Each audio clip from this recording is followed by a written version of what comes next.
Yang kurang itu adalah kecenderungan anak-anak sekarang untuk selama 3 tahun tuh hanya mengejar yang namanya UN.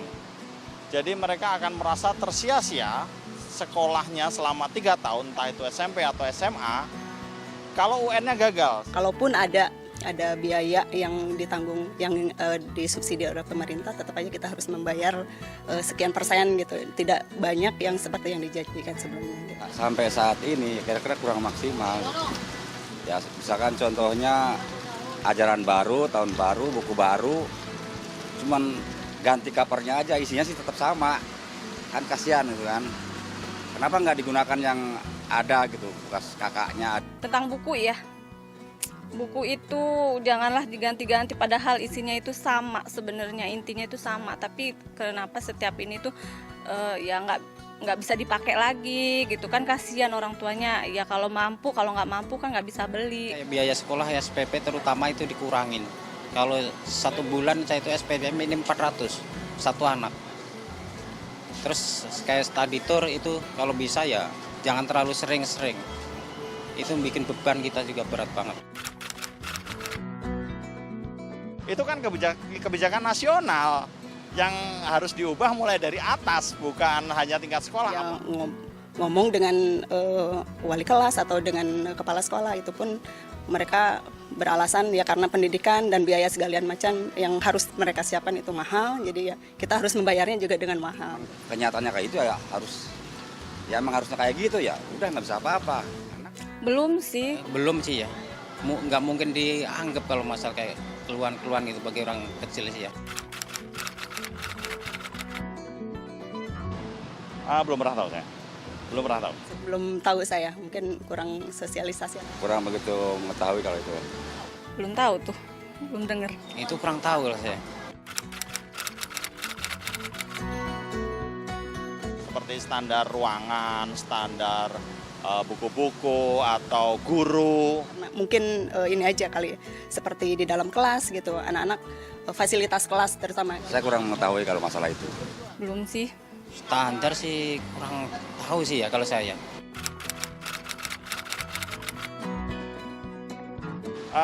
Belum pernah tahu juga. Nggak dengar, nggak tahu. Belum. Belum pernah tuh. Nggak tahu. Mendapatkan pelayanan di bidang pendidikan adalah hak setiap warga negara. Undang-Undang Nomor 25 Tahun 2009 tentang Pelayanan Publik menjamin hak masyarakat ini. Bahkan setiap penyelenggara layanan publik diwajibkan membuat standar pelayanan.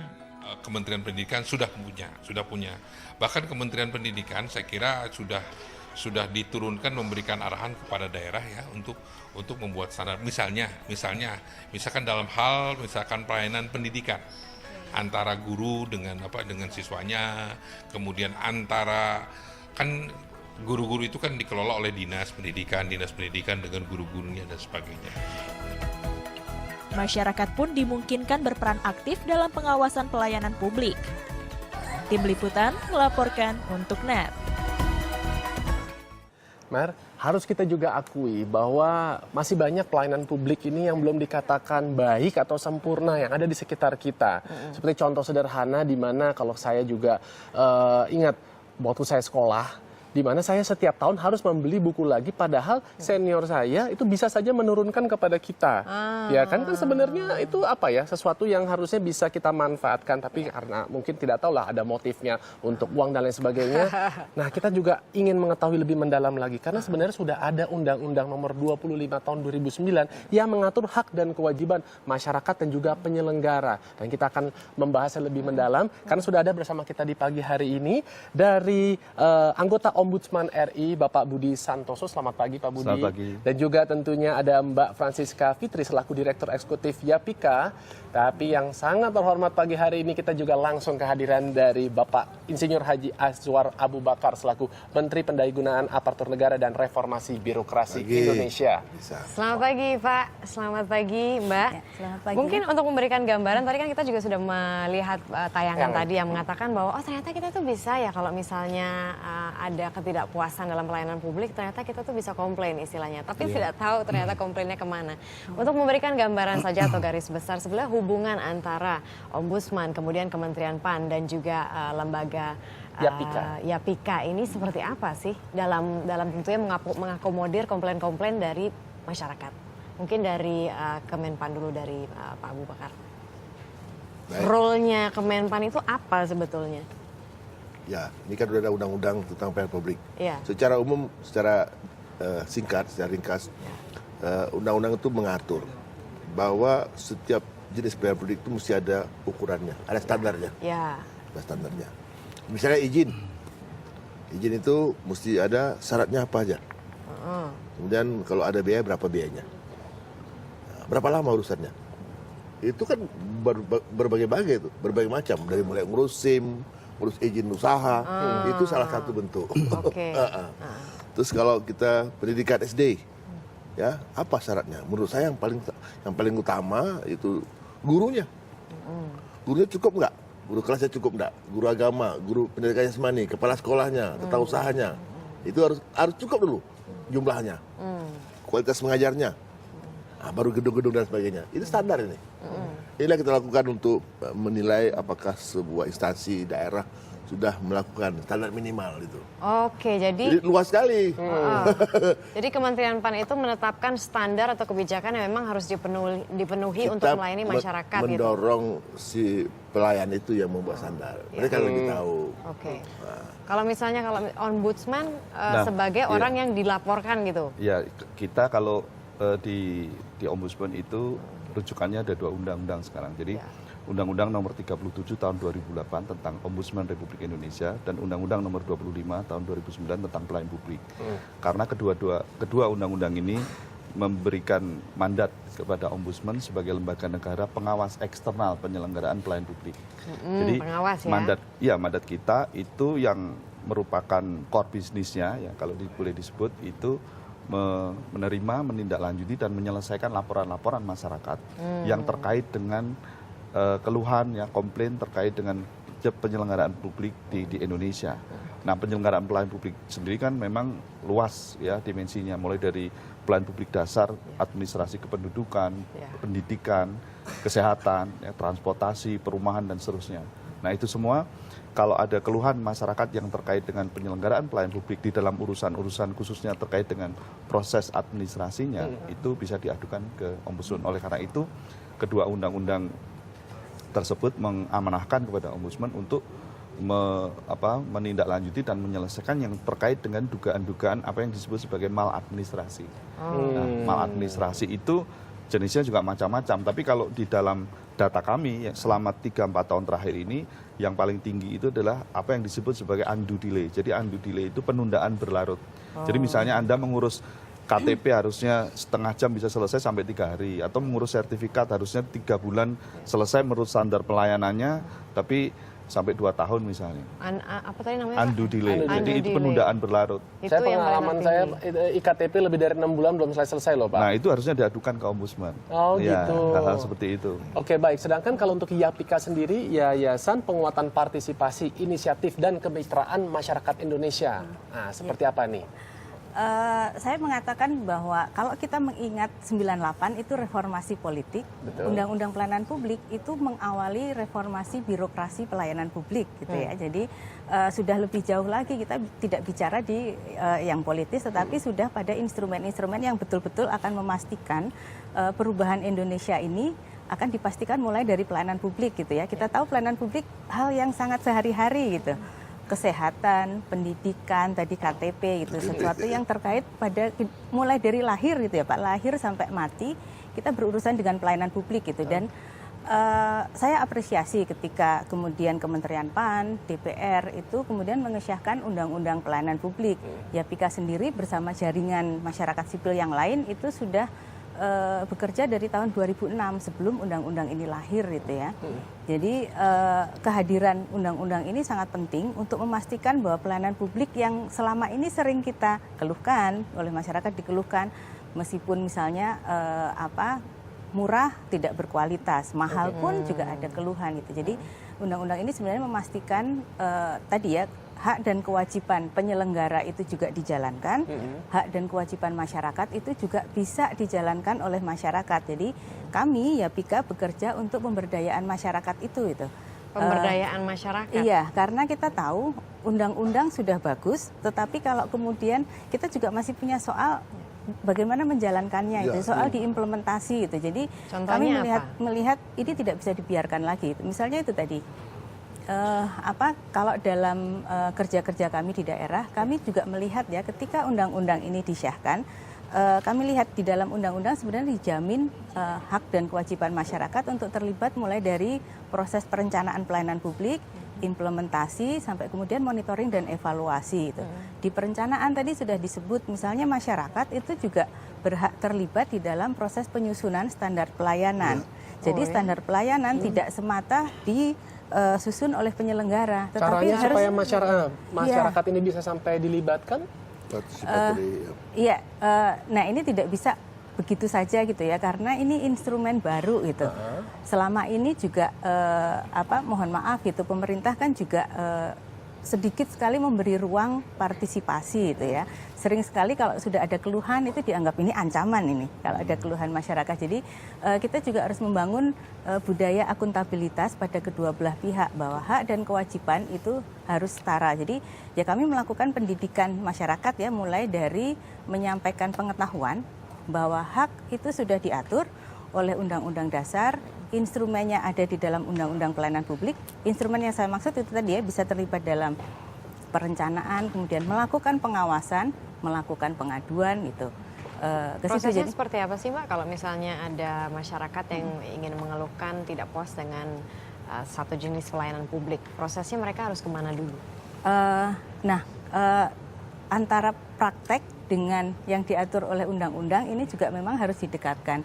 Kalau secara praktek sebenarnya sudah mulai juga gitu ya masyarakat, meskipun belum banyak. Kalau kemudian terjadi keluhan, yang terbanyak itu sebenarnya dia diam saja. Yes, betul. Kemudian yang kedua ya mengeluh saja ke tetangga. Gitu. Betul. Yang ketiga itu dia akan menulis di sosial media. Tetapi tahu akibatnya kan, dulu berita itu kemudian dikriminalisasi. Nah sebenarnya Undang-Undang Pelayanan Publik itu memastikan bahwa kalau ada keluhan, ada ketidakpuasan, ada pelanggaran terhadap standar pelayanan, itu mengadu langsung kepada penyelenggara. Berarti mereka prosesnya jalan kemana? Apakah lapornya ke Ombudsman atau lapornya ke Kemenpan? Bagaimana? Itu berikutnya. Jadi pertama kalau tidak puasnya misalnya terhadap layanan rumah sakit, dia harus lapornya ke rumah sakit itu dulu. Jadi prosesnya harus tidak ditanggapi. Tidak ditanggapi tidak puas, baru kemudian ke Ombudsman. Jadi Ombudsman ini sebenarnya menjadi penegak nanti bahwa pelayanan publik ini berkualitas. Tapi kalau boleh mengkoreksi atau mengevaluasi diri nih Pak Budi, kinerja Ombudsman sejauh ini sudah seperti apa menurut Anda? Jadi, karena kalau misalnya ada tanggapan dari luar, Ombudsman ini tidak punya gigi tampaknya begitu. Jadi begini, kalau itu tadi, jadi dan itu memang sudah diatur di dalam Undang-Undang Ombudsman ya, dan itu di dalam SOP kami juga ada. Jadi kalau ada pelapor atau pengadu yang datang ke kantor, itu pasti kita tanya dulu, apakah sudah pernah dilaporkan ke instansi yang bersangkutan. Seperti kalau keluhannya rumah sakit, apakah pernah keluhan ini dibawa ke instansi atau rumah sakit. Nah kalau belum, kita menyarankan untuk ke sana dulu. Nah kalau sudah dan tidak puas atau tidak ditanggapi, baru kita tindak lanjuti. Nah mengenai kalau dari sisi tadi ya, kuantitas sebenarnya kita peningkatan laporannya sangat luar biasa, karena 2012 laporan yang masuk dari seluruh Indonesia ke kami itu ada 2.462 ya. Tapi tahun ini ada 4.300 tahun 2013 kemarin sampai Desember.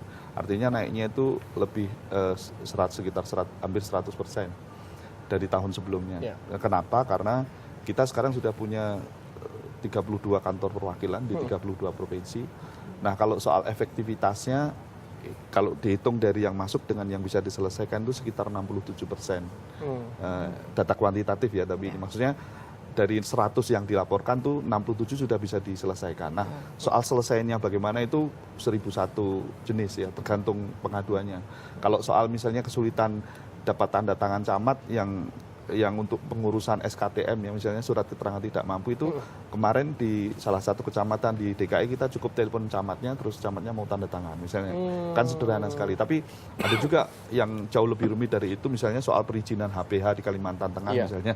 Jadi itu prosesnya yang agak panjang. Makanya belum bisa sampai misalnya 100% bisa diselesaikan, itu ada yang sampai bertahun-tahun masih dalam proses. Oke, tapi dalam hal ini apakah ada pemberian sanksi, dan kalau memang badan atau lembaga yang berhak untuk memberikan sanksi itu kalau apa? kalau di Undang-Undang Pelayanan Publik itu ada diatur di pasal 54. Jadi pasal 54 itu ada ketentuan sanksi yang itu gradasinya ada 11 ayat. Mulai dari teguran tertulis sampai pemberhentian tidak dengan hormat. Cuman Ombudsman tidak bisa mengeksekusi sendiri sanksi itu. Jadi kita merekomendasi sanksi. Nah, eksekutornya itu adalah atasan dari si pejabat publik ini. Jadi misalnya dia kepala dinas di satu SKPD. Nah, nanti eksekutornya itu wali kota atau bupatinya. Eksekutor maksudnya yang mengeksekusi sanksinya. Tapi kita bisa memberi rekomendasi sanksi. Jadi bukan ombudsman sendiri. Kalau ombudsman sendiri itu bukan, istilahnya itu kalau di bahasa internasionalnya itu bukan magistrature of sanction. Jadi kita tidak bisa langsung memberi sanksi, tapi kita hanya bisa mempengaruhi dan merekomendasi. Makanya disebut sebagai magistrature of influence gitu. Pak Azwar, tapi kalau kita tadi sudah sedikit menyinggung ada beberapa pelayanan publik tadi seperti pengurusan KTP ataupun juga saya punya pengalaman untuk di sekolah. Menurut Pak Azwar, dalam pengamatan hingga sejauh ini, sektor atau bidang apa sih yang masih buruk pelayanan publiknya, Pak Azwar? Dan kenapa? Jadi gini, kita harus berangkat dari benchmark awal. Kita sadar bahwa semuanya buruk. Karena kita perbaiki. Jadi ada rumah sakit yang menulis pasien itu antri berapa menit. Ada yang tulis 20 menit. Ada yang menulis setengah jam. Ada yang menulis 1 jam. Itu satu yang positif. Ini saya kira hal yang positif. Jadi saya ingin mengajak kita melihat perubahan. Dan saya di mana-mana kepada birokrat saya bilang, kita harus malu. Kita ini 3% cuma populasinya. Tapi uang belanja publik itu sampai 60-70%. Masa kita tidak bisa memberikan kepada masyarakat pelayanan yang standar saja? Ini dulu kita buat rasa feel guilty, merasa bersalah kalau tidak bisa memberikan itu. Itu satu hal. Ini secara masif. Dan yang kedua, masyarakat Anda punya hak loh. Jangan seperti orang ketakutan. Kasih tahu. Minta hak Anda, laporkan. Nah, kemudian sekarang kita udah keluar lagi impres, Pak. Tentang kewajiban seluruh instansi itu mesti membuat unit pelayanan pengaduan. Jadi kalau ada suatu kantor, orang nggak puas, ke unit itu dia lapor dulu.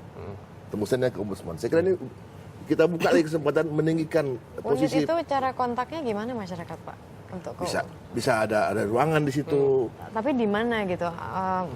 Ya kadang-kadang yang membuat masyarakat bingung atau akhirnya malas melaporkan itu karena nggak tahu harus pergi kemana. Dan ketika sudah pergi ke sana pun juga ternyata pelayanannya juga mandek, dalam arti visi Bapak mungkin ya selaku menteri itu tapi tidak sampai ke bawah gitu. Terus solusinya apa? Mana mungkin satu orang menteri mau sampai ke bawah semua. Menteri ngomong seperti ini, masyarakat tahu, camat tahu bahwa ini sudah berubah, ada sanksi. Ini kan satu proses ini.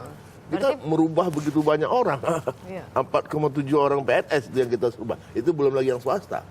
Nah, kemarin kita bicara dengan Wapres, bagaimana kita mengatur standar pelayanan di bandara. Kalau nggak puas lapornya kemana? Kita lagi susun itu. Apa namanya tadi Pak? Yang unit penanganan pengaduan masyarakat. Complaint handling. Itu sekarang sudah merata di mana-mana sudah ada. Belum semua. Kita udah minta semuanya. Kita udah minta seluruhnya berkewajiban itu. Ini memang kita tunggu-tunggu dari Kepres, sudah keluar. Nanti kita susun bersama-sama. Kita dorong itu aja. Jadi kita bikin sistem yang kuat. Yang penting masyarakat tahu bahwa dia hak dia untuk mendapatkan pelayanan standar itu. Jangan merasa masyarakat ini seperti orang yang mau dikasihani. Prosesnya berapa lama? Ada biaya kah? Tidak ada biaya. Jadi kalau misalnya komplain ya udah tinggal nulis surat gitu aja, Pak. Nulis surat gitu aja. Tembusan kepada ombudsman. Kalau 60 hari tidak ditangani oleh yang bersangkutan, ombudsman bisa panggil. 60 hari. 60 hari. Kalau tidak ditangani. Oke, kalau misalnya tidak ditangani apa yang harus masyarakat lakukan? Justru ombudsman yang harus bergerak. Kalau kita punya kewenangan untuk memanggil instansinya atau pejabatnya.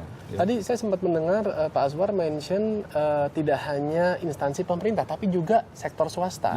Bisa tolong dijelaskan mungkin Pak Budi? Jadi begini, kalau di Undang-Undang Ombudsman RI itu kewenangannya kan begini. Kalau itu instansi pemerintah, atau penyelenggara pelayanan publiknya itu pemerintah, juga BUMN, BUMD, atau yang mendapatkan APBN atau APBD baik sebagian atau seluruhnya.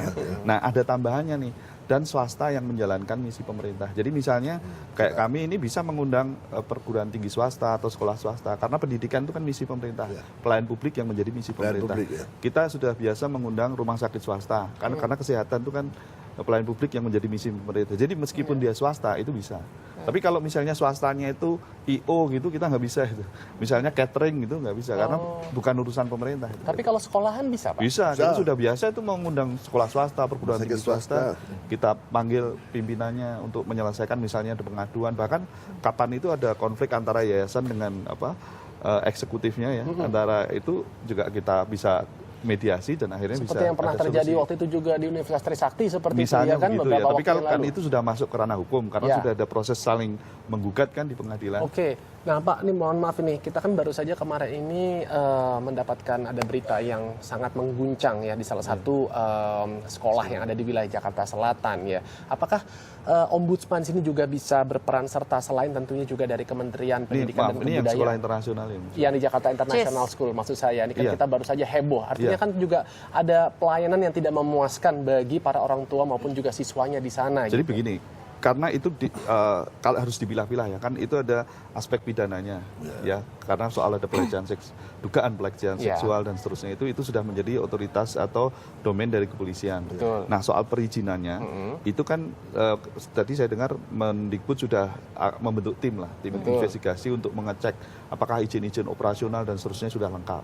Nah Ombudsman bisa masuk nanti dari sisi penyelenggaraan pelayanan dari sekolah itu sendiri karena seperti tadi saya katakan karena pendidikan ini kan misi pemerintah. Nah, tapi harus dicek dulu ini sebenarnya sekolah ini sejauh ini izin operasionalnya benar apa enggak? Karena saya dapat informasi ternyata izin-izin itu belum diurus oleh mereka. TK khususnya. Gitu. Iya, maksudnya ini harus clear dulu ya. Kalau kasus itu case lah Pak.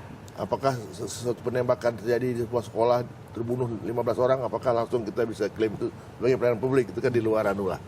Tapi maksud saya begini loh Pak Azwar, seperti kejadiannya kita sedikit menyinggung mengenai kronologis, di mana anak tersebut itu kan masih berusia 5 tahun dan dia pergi ke toilet. Apakah memang dalam pelayanan sekolah harusnya guru itu mendampingi anak tersebut atau tidak? Itu kan juga bisa dibuat semacam kayak satu standar yang minimal yang tadi sudah disebutkan di awal tadi. Kalau harusnya kalau soal seperti itu bukan soal mendampingi, tapi dia harus menyiapkan misalnya soal CCTV misalnya. Itu kan ternyata kan nggak ada di sekolah internasional yang konon internasional, tapi ternyata CCTV aja nggak ada di situ. Baik, tapi pokoknya intinya dari bincang-bincang kita hari ini bahwa masyarakat ini juga harus aware bahwa sudah ada sekarang undang-undang yang memberikan kesempatan kepada masyarakat ini untuk terlibat lebih mendalam gitu dalam juga memberikan pengawasan.